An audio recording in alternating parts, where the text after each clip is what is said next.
ప్రజలకు ఎంత మంచి చేయాలో చేసి తీరుతారు. మీలాగా పెర్ఫార్మెన్స్ లో దొంగ మాటలు చెప్పి తప్పించుకునే వ్యక్తులు కాదు, గుర్తుపెట్టుకోండి. సరే, ఈ సందర్భంగా మీకు కొన్ని సింపుల్ క్వశ్చన్స్ అడుగుతాను. దానికి మీరు ఆన్సర్ చెప్పగలిగితే వెరీ హ్యాపీ. మీరు ఇవాళ వినుకొండకు వచ్చి ఆ కుర్రోడు గురించి చెప్పారు, ఐఎమ్ ఓకే ఫర్ దట్. కానీ దానికి ముందు మీ అధికారం ఉన్నప్పుడు, మీరు సీఎం గా ఉన్నప్పుడు ఒక దళిత్ డ్రైవర్ ని చంపేసిన మీ ఎమ్మెల్సీని అతని తప్పుని ఖండించకపోగా మీతో పాటు సగర్భంగా తిప్పుకున్నారే, అది తప్పని మీకు అనిపించలేదు? అప్పుడు అది దుర్మార్గంగానే, అది క్రూరంగానే అనిపించలేదా మీకు?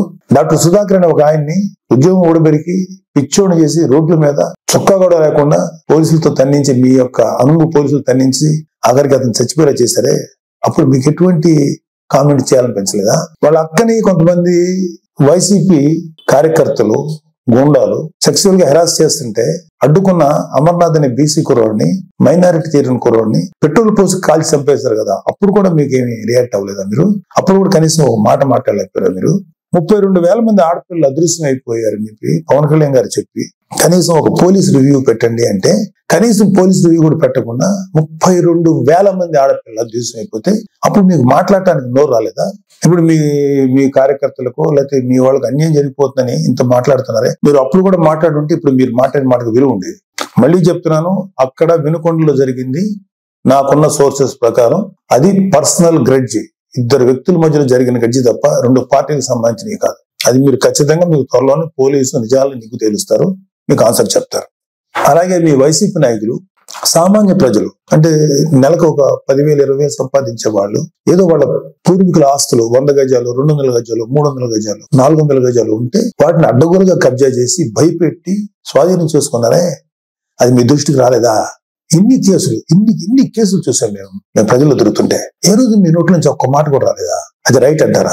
ఏపీ ల్యాండ్ టైటిలింగ్ యాక్ట్ అని పెట్టి ప్రజల ఆస్తులను కాజేయడానికి మీరు ఎంత కుట్ర పన్నారు, దాన్ని మేము సమర్థవంతంగా ఎదుర్కొని ప్రజలకు తెలియబట్టాక ప్రజలు వాళ్ళు సేవ అయ్యారు మీ దుర్మార్గమైన పరిపాలన నుంచి. అది మీకేమి తెలీదా? నిజంగా ప్రజలు ఇవాళ రెండోసారి మిమ్మల్ని రాకుండా ప్రజలు తమను తాము కాపాడుకున్నారు కూటమిని ఎన్నుకోవడం ద్వారా. అరే, నా కళ్ళ ముందు నేను చూశాను, జంగారెడ్డిగూడెంలో ఒక 20-25 మంది సామాన్యమైనటువంటి పనులు చేసుకునే వాళ్ళు కల్తీ సారా తాగి చచ్చిపోతే మీరు శాసనసభ సాక్షిగా ముఖ్యమంత్రి అయ్యండి ఇది సహజ మరణాలు, నేచురల్ గా చచ్చిపోయారంటారా? కల్తీ సారా తాగి చచ్చిపోతే కనీసం విచారించి ఆ కుటుంబాలకు ఏదైనా ఎక్స్గ్రేషియం ఏదైనా ఇచ్చి కదా మీరు మాట్లాడాలి. ఇది సహజ మరణాలు, ఒక కాన్స్టిట్యూషన్ ఎంతమంది చచ్చిపోతారంటారా? అది మీకేమి అసలు మీకు ఇచ్చేమనుకుంటున్నట్టు కూడా అనిపించలేదు? అప్పుడు కౌలు రైతులు కొన్ని వేల మంది ఆత్మహత్యలు చేసి చచ్చిపోయారు. వాళ్ళకి కనీసం సింపతి చూపించకపోగా ఏమాత్రం కొద్దిపాటి సాయం కూడా చేయలేదు మీ ప్రభుత్వం, వైసీపీ ప్రభుత్వం. వాళ్ళ కుటుంబాలు రోడ్డు పడిపోతుంటే వాళ్ళ కనీసం సానుభూతి కూడా లేదు మీ దగ్గర నుంచి. అదే తప్పు కదా మీకు? వాళ్ళ పిల్లలు రోడ్లు పడిపోయి నాశనం అయిపోతుంటే అదే రైతులు భరోసా, రైతులకు మీరు ఇచ్చేటువంటి ఇదే. ఒకసారి వెళ్ళి చూడండి, ఆంధ్రప్రదేశ్కి ఒక రైతును అడగండి వైసీపీ ప్రభుత్వం మీకేం చేసిందో. మాకన్నా కూడా మీ వైసీపీ పార్టీకి మాడు పగిలిపోయే ఆన్సర్స్ వాళ్ళే చెప్తారు. నేను చాలా తక్కువ చెప్తున్నాను. ఇంకా వర్షాలకి పంటలు పాడైపోయినాయండి, మాకేంటి దారి అని చెప్పి మీ వైసీపీ ఎమ్మెల్యేని అడిగితే రైతులు నిరుపప్పులనేంత తులకనగా మాట్లాడితే అరే తప్పు రావు ఇట్లా అనకూడదని అని చెప్పాల్సిన బుద్ధి చెప్పాల్సిన ఆ బాధ్యత లేదా మీకు? అప్పుడు మీరేం మాట్లాడలేదా?